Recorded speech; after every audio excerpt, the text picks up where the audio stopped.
இப்போ பாருங்க, vector அல்ஜிப்ரால 2 line கொடுத்துருக்குறாங்க. இந்த 2 லைனுக்கும் இடைப்பட்ட கோணத்தை நம்ம கண்டுபிடிக்க போறோம். அதாவது angle between these 2 straight lines என்னன்னு நம்ம கண்டுபிடிக்க போறோம். நமக்கு தெரியும், ஃபார்முலா தெரியும். 2 லைன் x மைனஸ் x1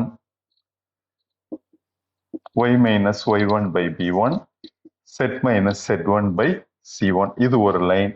அதே மாதிரி x minus x2 by a2 y minus y2 by b2 z minus z2 by c2 இப்படி 2 லைன் இருக்குதுன்னா இது ரெண்டுக்கும் இடைப்பட்ட கோணம் என்ன வரும்னா தீட்டான்னு நம்ம ஆங்கிள் எடுத்துக்கலாம். அது ரெண்டுக்கு இடைப்பட்ட கோணம் தீட்டாவா இருந்தா காஸ் தீட்டாவோட மதிப்பு என்ன இருக்கும்? a1 a2 plus b1 b2 plus c1 c2 by root of a1 square plus b1 square plus c1 square into root of a2 square plus b2 square plus c2 square. இதுதான் இதோட value cos theta. அப்போ நமக்கு cos theta என்ன வரும்? cos theta equal to இங்க a1 அந்த இருக்கு, அதுல a2.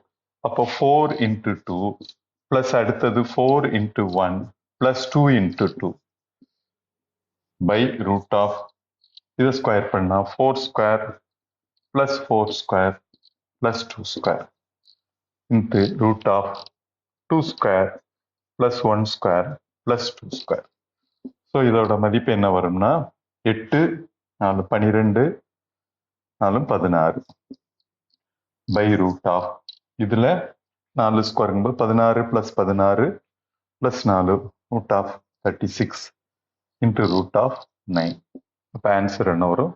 16/6 into 3. இதுதான் இதோட மதிப்பு.